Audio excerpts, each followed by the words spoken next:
In the heart of a wide and empty desert, a team of researchers moved slowly under the burning sun.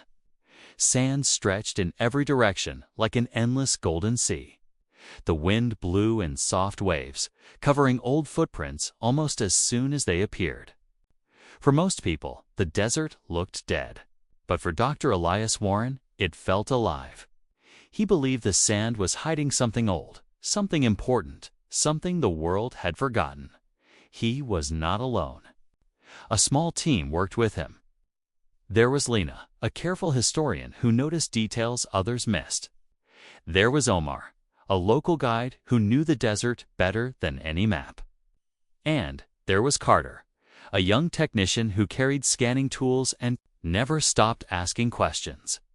They had come to this place after finding strange markings in ancient records. The records spoke of a stone of memory buried where the sky touched the earth. Most experts laughed at the idea. They called it myth, not history. But Elias did not laugh. He had spent years studying lost civilizations, and he knew one thing very well. Sometimes myths were only truths that had been forgotten. For 3 days, the team searched the area. They found broken pottery, old bones, and small pieces of carved rock, but nothing that explained the old records. The heat was strong, and hope began to fade. Carter even joked that the desert was playing games with them. Then, on the 4th morning, everything changed. Omar called out from the side of a half-buried stone ridge. His voice was sharp, serious. The team ran toward him. Beneath a layer of sand, a flat stone surface was visible. It was too smooth to be natural. Lena knelt down and brushed away more sand with her hands. More of the object appeared. It was huge. For hours, they worked carefully, using brushes and small tools. Slowly, a giant stone plate came into view. It was longer than a man and wide, like a heavy door. But what shocked them was not its size. It was what covered the surface: dot lines, circles, curves. Marks. At first, Carter thought it was just ancient art, but as more sand was removed, the patterns became clearer. The carvings were too exact. They did not look random. They looked planned, measured, designed.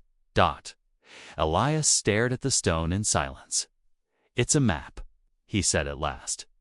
Lena looked closer. A map of what? That was the question no one could answer. The carvings showed shapes that looked like coastlines, rivers, mountains, and stars. Some parts looked like land, other parts looked like water. But the world shown on the stone did not match any modern map exactly. The team took hundreds of pictures and scanned the entire surface. Back at camp, they projected the image onto a screen and studied every line. Elias compared it with maps of Africa, Asia, Europe, and the Americas. Lena compared the symbols with ancient writing systems. Carter ran shape-matching software. Nothing gave a full answer. Still, some parts were close enough to be disturbing. One long curve looked like a coastline, but not as it looked today. A chain of islands appeared where there were none on modern charts. A frozen southern land seemed larger than expected. Lena spoke quietly. "What if this is not a map of the world as it is now?" Elias turned to her. "What do you mean?" "What if it shows the world from a very long time ago?" The air inside the tent suddenly felt heavy. If she was right, then the stone was not only ancient, it was carrying knowledge from a time no one should have been able to record in such detail. That night, Elias could not sleep. He sat alone outside the tent, looking at the stars above the desert. The old stone map rested under a protective cover nearby. He kept thinking about the clean cuts in the rock, the careful lines, the impossible accuracy. Whoever made it had understood geography, distance, shape, and maybe even the sky itself. The next morning, the team focused on one corner of the map that had been ignored before. There, near the edge, was a small carved symbol. It was different from the others.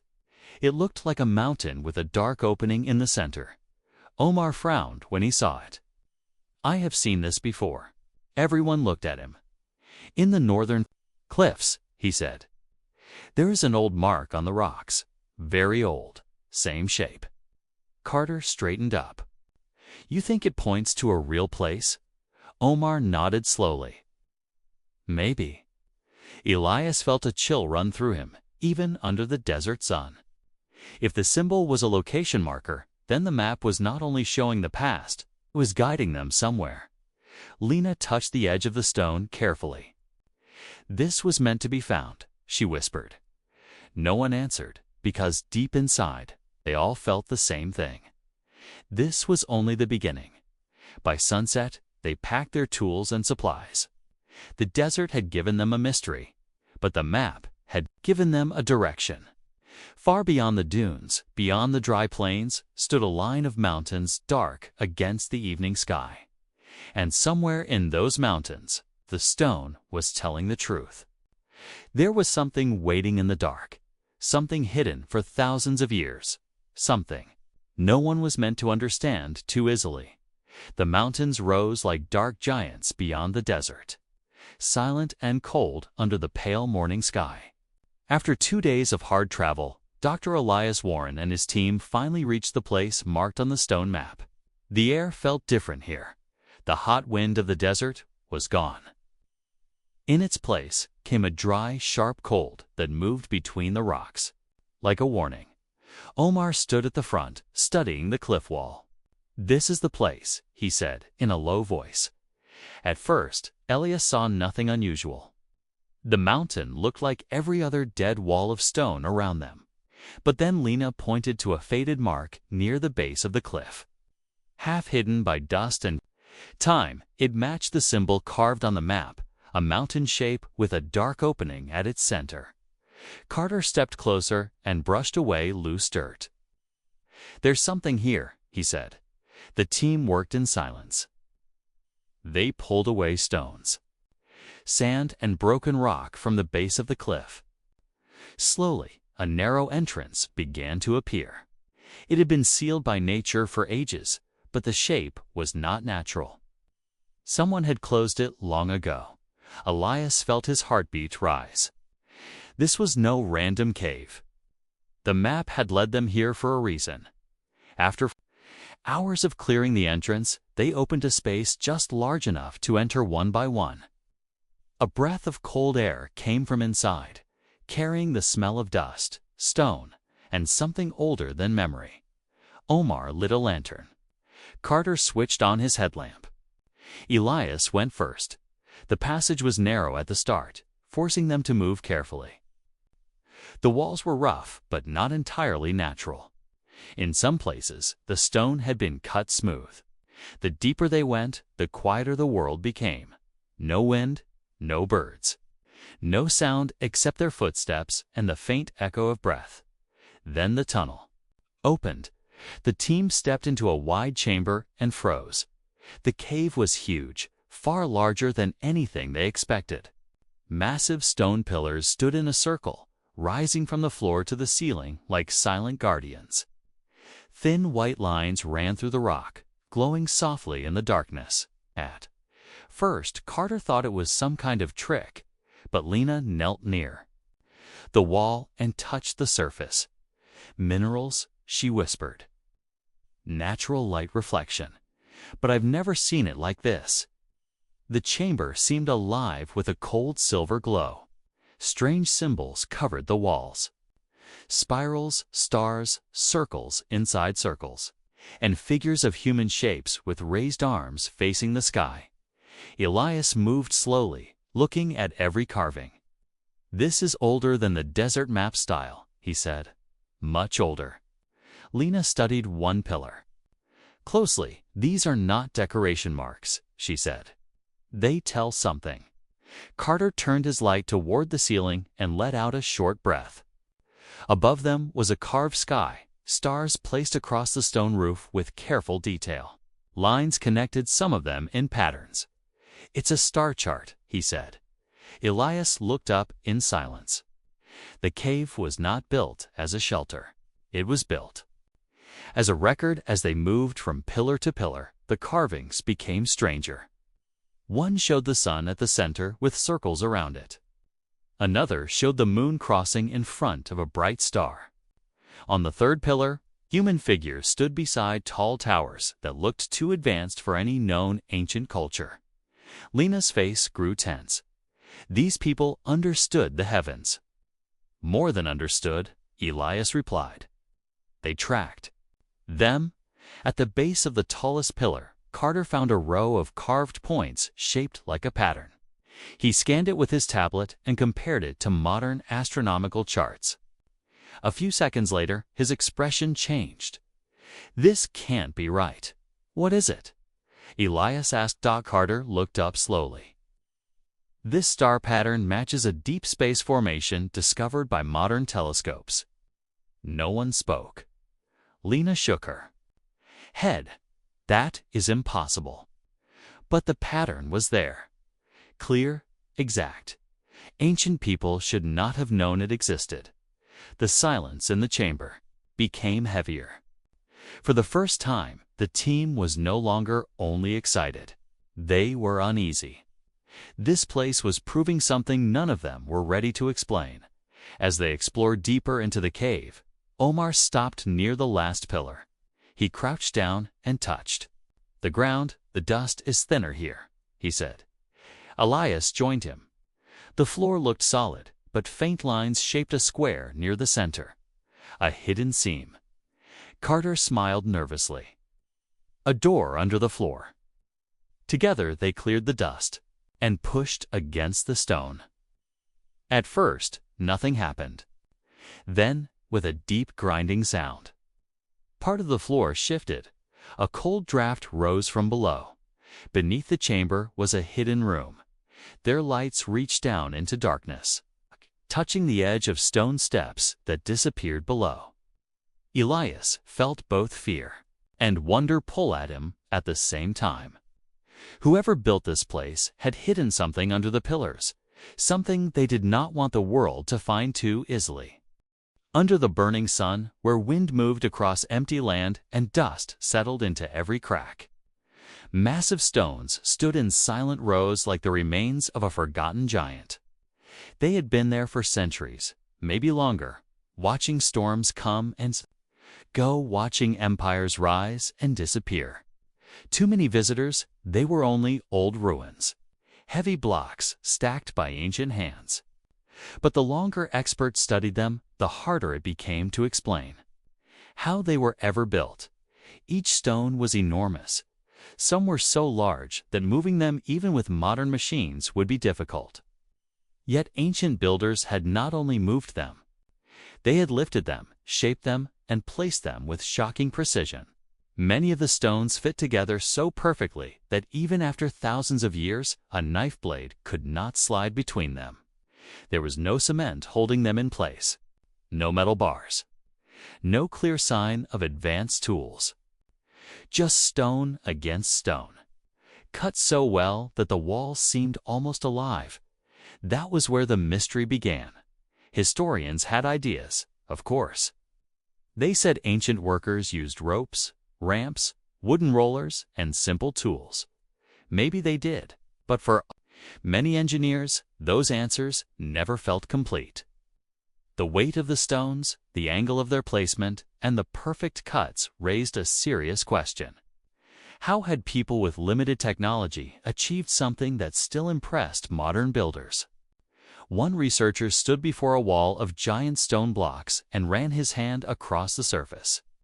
It was smooth in some places, sharply angled in others. Every line seemed deliberate. Every edge looked planned. There was no sign of panic, no sign of rough force. The wall did not look like the work of people struggling to survive. It looked like the work of people who knew exactly what they were doing. And that thought changed everything. Because if ancient builders had this level of skill, then history had underestimated them. These were not random structures made by chance. They were systems, designs, proof of knowledge. Whoever built them understood weight, balance, and structure at a level that should not have been easy for their time.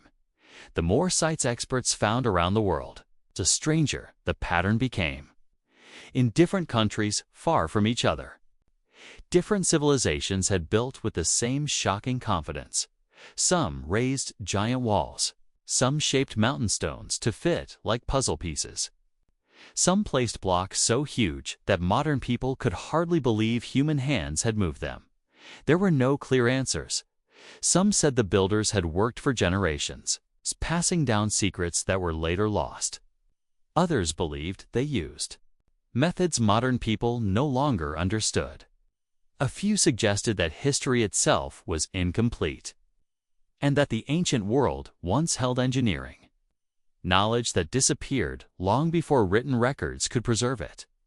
That idea made many people uncomfortable. Modern society liked to believe it stood at the top of a long line of progress. The past was supposed to be simple, primitive, slow, but these stones did not tell a simple story. They stood in silent rebellion against that idea. They suggested that ancient people were not just survivors. They were planners, thinkers, builders of impossible things, and the stones had one more secret. Many of them had survived earthquakes in places where later buildings had fallen. Ancient walls remained standing. Their strange angles, tight fittings, and careful design allowed them to absorb movement and resist collapse. This was not luck. It was skill. Real, tested, practical skill. The kind of skill that came from deep understanding. So where had that understanding come from? No one could say for sure. The builders had left behind no clear instruction books, no easy explanation, only the work itself. And the work was so powerful that it forced every expert to face the same truth. Ancient humans were capable of more than the world had been told. As the sun moved across the sky, shadows passed over the giant stones and made them seem even larger. A person standing beside them felt small, almost unimportant. That was part of their power. These walls were not just structures. They were statements, messages cut into the earth. Proof that long before modern steel and engines, human hands had already learned how to shape the impossible. The stones did not reveal their methods. They did not explain how they were moved, why certain cuts were chosen, or how entire teams worked with such accuracy. They remained still and silent, guarding their secret as they had for ages. Yet one fact could not be denied. They existed, and because they existed, the old explanation was no longer enough. Something had been forgotten. Maybe it was a technique. Maybe a lost science. Maybe an entire tradition of building that vanished when ancient cultures fell. Whatever it was, these massive stones carried the memory of it. They were not broken remains of ignorance. They were proof of mastery. And if ancient people could move mountains of stone with such precision, then perhaps they knew other things. 2. Things the modern world had not fully recovered. Things hidden not in walls, but in ideas, far away from these giant ruins. Another mystery waited on faded paper and old lines of ink. It was not built from stone. It was drawn by hand. And somehow, it seemed to know too much about the world. In a quiet room filled with old books, dust, and controlled light, a faded map lay open on a table. At first glance, it looked like many other ancient documents. Its edges were damaged. Its surface was worn. The ink had grown pale with age. But when researchers studied it closely, they noticed something deeply unsettling. This map seemed to show knowledge that its maker should never have had. That was what made it dangerous. Maps were not just drawings. They were proof of what people knew about the world. They showed where ships had gone, what lands had been seen, and how far human eyes had reached. In ancient times, maps were often incomplete, filled with guesses, fear, and empty spaces. But this map was different. Some of its coastlines looked too accurate. Some of its details seemed to advance.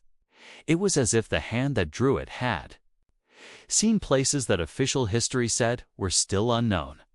A historian leaned over the table and traced one line with a finger, careful not to touch the old surface. The shape looked familiar, too familiar. Another expert compared it with modern maps and grew silent. The match was not perfect, but it was close enough to raise serious questions. How could an old map contain details that should have been impossible? For its time, the room became tense. If the map was correct, then someone in the ancient world had known more than anyone expected. More about coastlines, more about distance, more about lands beyond the accepted limits of exploration.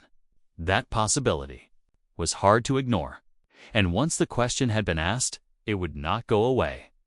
Where did that knowledge come from? Some researchers offered simple answers. They said the mapmaker might have copied older sources. Maybe the document was based on many earlier maps that were now lost.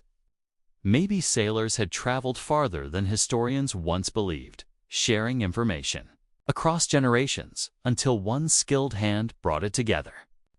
This idea made sense. But it also deepened the mystery because it led to another question. If older source maps existed, then who made them? That question opened a door no one could easily close. Perhaps ancient explorers had crossed oceans long before official records claimed they did. Perhaps there had been networks of travel, trade, and observation that later disappeared.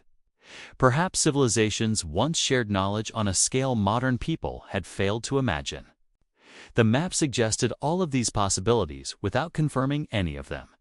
That was what made it so powerful. It did not prove one clear truth.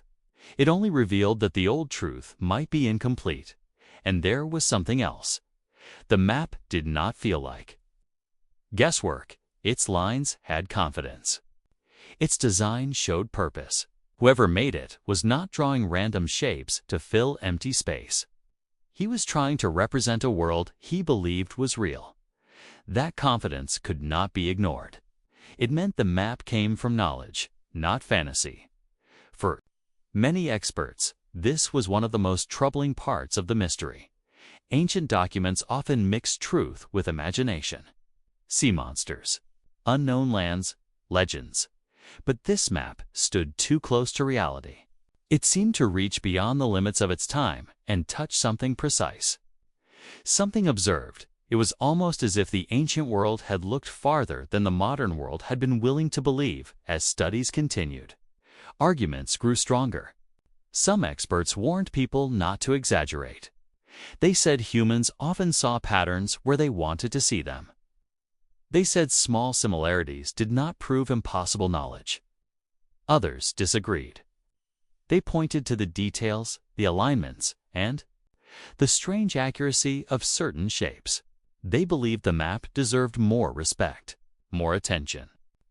More serious questions. The deeper the research went, the stranger the map felt. It was no longer just a historical object. It had become a challenge to accepted timelines, a challenge to the belief that ancient exploration was limited and uncertain, a challenge to the idea that the past was blind beyond its own shores. The faded paper held a quiet but powerful message. Someone knew this world better than they should have. The mapmaker was long gone. His name, his journey, his sources, and his reasons had partly vanished into time. But his work remained. And because it remained, history could not simply dismiss it. The lines were there. The shapes were there. The question was there. What had the ancients seen? Beneath the dry ground, hidden far below the noise of the modern world, a narrow passage opened into darkness. It looked small from the surface, almost easy to miss. A simple hole. A broken opening in old stone. Nothing about it suggested the size of the mystery below, but when explorers stepped inside with lights and careful breath, they realized they were not entering a cave. They were entering a city. The tunnel stretched deeper than expected. Then it split into other paths, small. Rooms appeared in the dark, followed by larger chambers, storage spaces, sleeping areas, hidden doors, and shafts cut upward for air. The deeper the explorers went, the more impossible it seemed. This place had not been made for a few people hiding for a short time. It had been planned for many lives, many days, maybe many months, maybe longer. An underground world had been built here. That discovery changed everything. Ancient people did not dig this place by accident. They designed it. They carved through hard earth and stone with purpose. They created levels below levels, connecting rooms and tunnels in ways that showed intelligence, discipline, and long-term planning. Some sections were narrow enough to defend. Others were wide enough to gather in. There were places for food, places for water, places to rest, and ways to let air move through the darkness. This was not panic work. It was preparation. That was the most unsettling part. Whoever built the underground city had expected danger serious enough to force entire communities below the earth.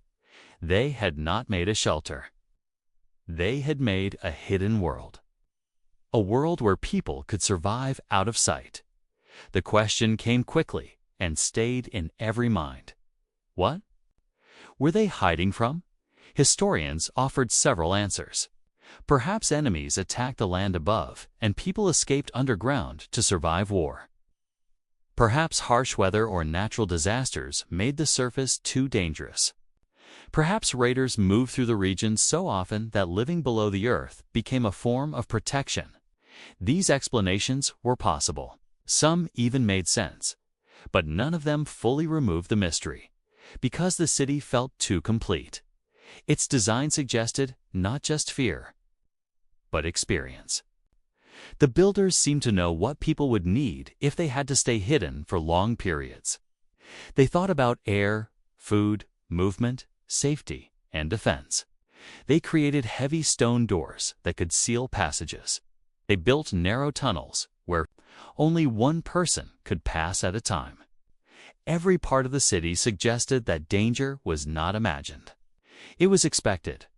One explorer stopped in a chamber deep below the surface and turned off his light for a moment.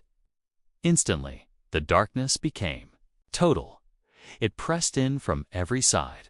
No sky, no stars, no horizon, only silence and earth. In that silence, one thought became impossible to escape. For people to choose this darkness, the world above must have been truly terrifying.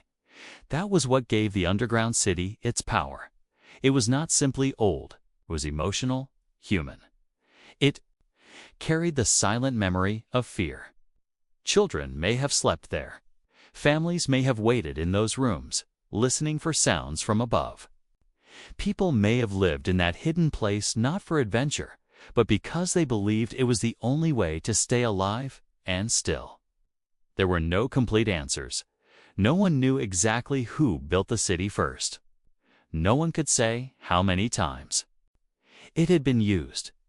No one could fully explain why so much effort had gone into creating a place most people would never see. The deeper researchers looked, the more the city felt like a message from a forgotten crisis. Something had happened. Something serious enough to drive human beings underground. The city also challenged another old belief. It showed that ancient people were not only builders of temples, walls, and monuments. They were also planners of survival. They could think in systems. They could design for hidden life, not just public glory. That level of thinking was advanced. In a different way, it was not about beauty or pride, it was about endurance. That made the mystery darker. A monument on the surface could celebrate power. But a city underground suggested the loss of safety. It suggested a world where people no longer trusted the open air. Maybe the danger came from war, maybe disease, maybe climate. Maybe something else history had failed to remember. Whatever the truth was, the stone tunnels remained as evidence that ancient fear had once been strong enough to reshape human life. And perhaps that was why the place still felt so strange. It was not dead. It felt paused, as if the people who lived there had only stepped away for a moment and might return if the danger above came back. The underground city held no simple explanation. It offered clues, not comfort. Its walls told a story of planning, silence, and survival, but they refused to tell the final reason. The ancient builders had protected themselves well. They had even protected their secret. Yet one fact remained impossible to ignore. They had gone below the earth for a reason, and if one hidden city could survive beneath the ground for centuries, then perhaps other forgotten truths had survived as well. Not in open sunlight, but in darkness, waiting for the right moment to be found. Far from the tunnels and sealed chambers, another mystery waited in a much smaller form. It was not a city it could fit in human hands, but its purpose was so strange that even now, no one could say with confidence why it was made. It was not large. It did not rise from the earth like a monument, and it did not fill hidden tunnels like an underground city.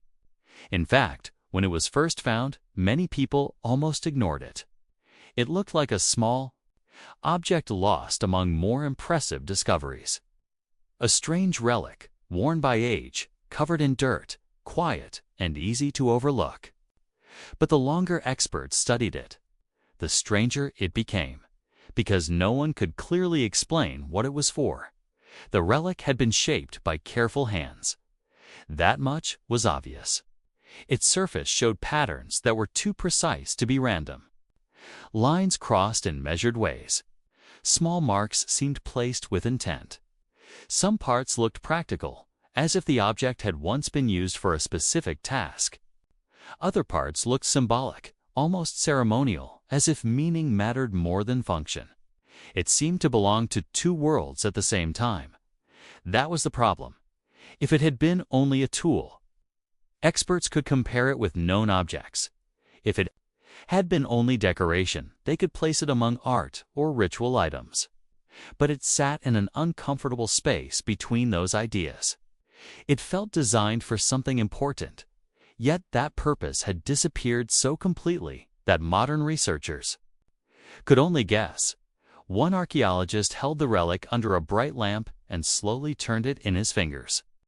Tiny details became visible in the light. There were cuts too fine for careless work. A balance in its shape suggested intention. Nothing about it looked accidental. Whoever had made this object knew what they were doing. They had followed a plan.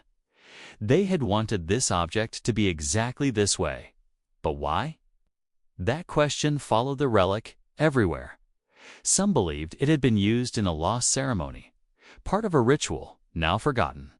Others thought it might have been a device, perhaps linked to measuring, marking time, or guiding some unknown process. A few suggested it may have been a symbol of authority carried by someone important, someone whose role no longer existed in any clear record. Every theory sounded possible at first. Yet every theory failed to explain all of its features. It was too detailed to dismiss and too mysterious to define.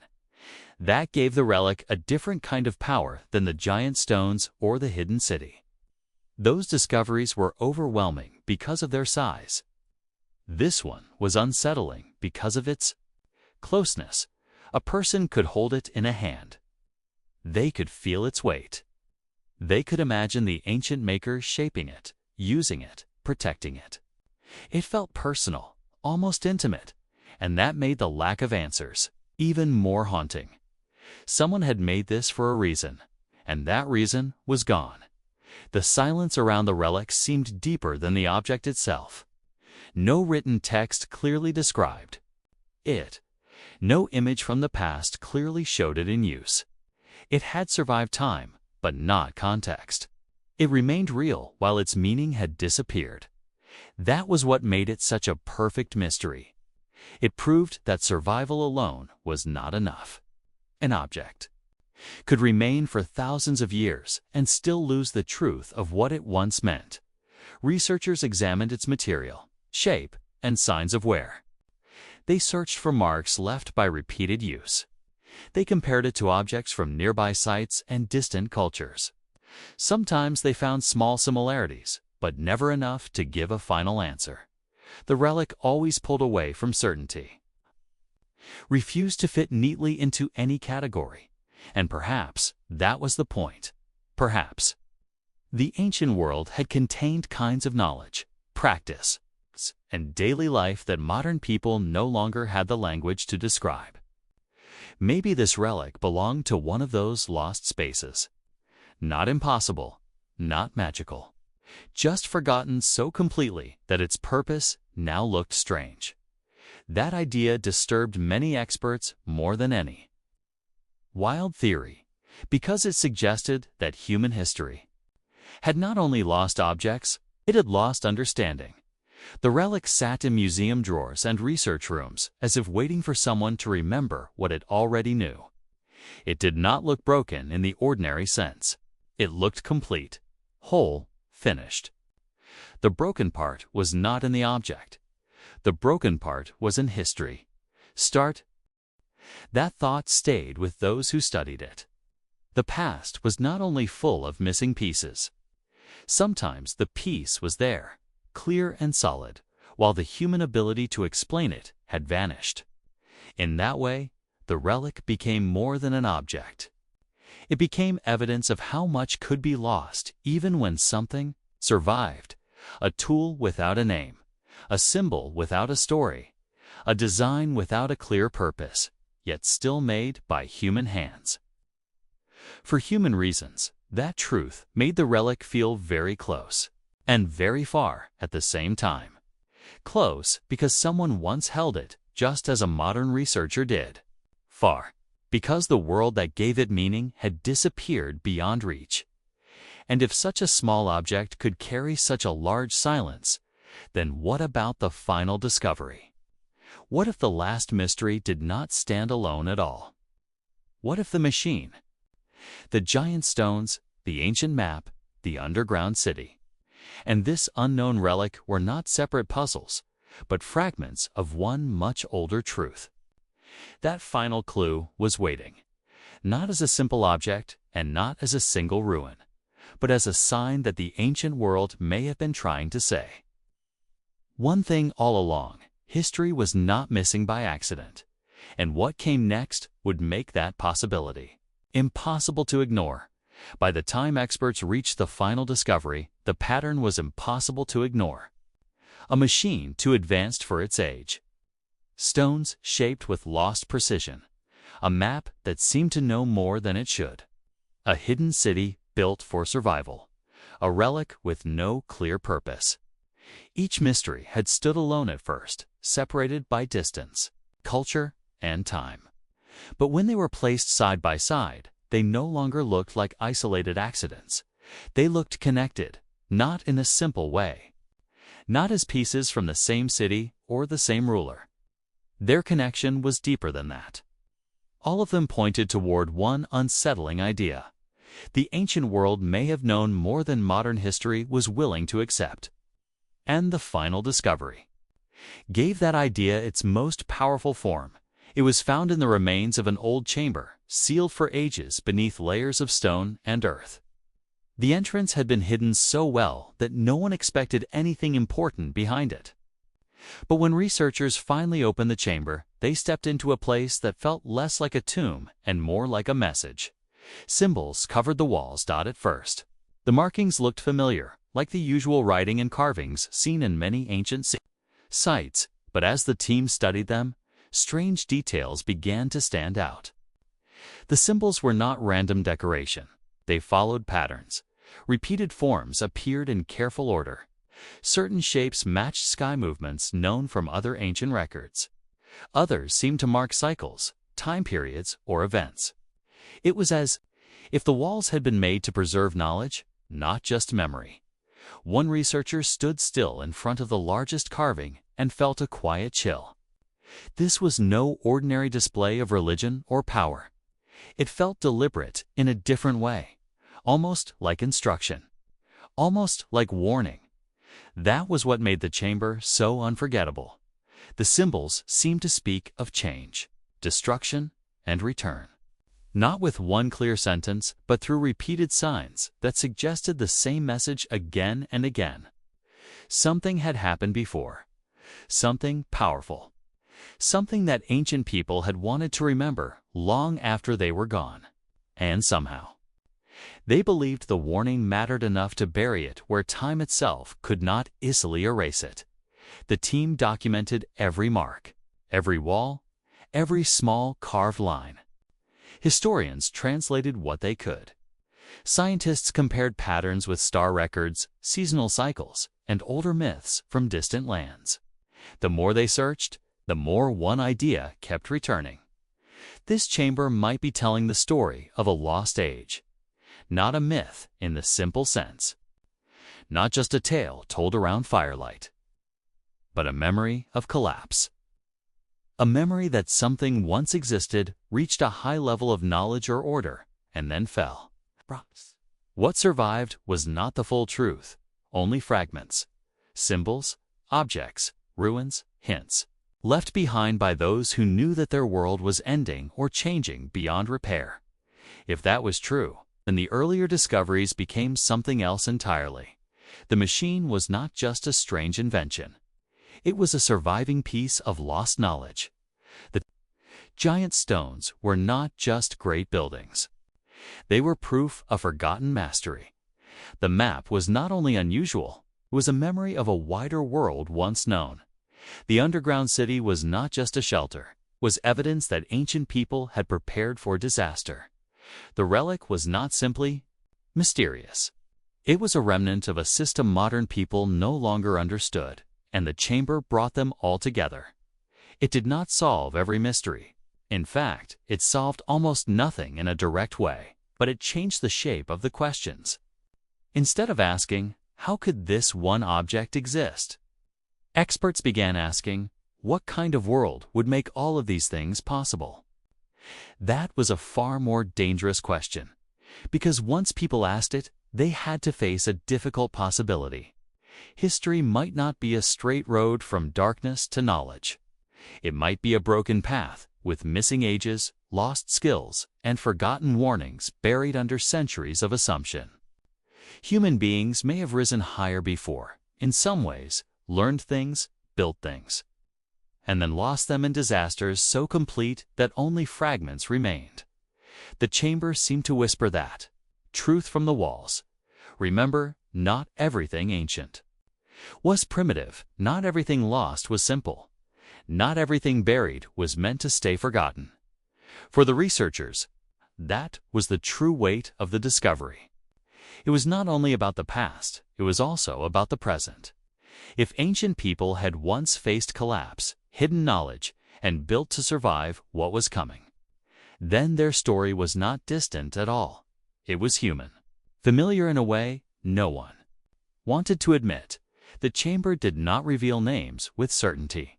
It did not hand over one perfect explanation. Instead, it did something far more powerful.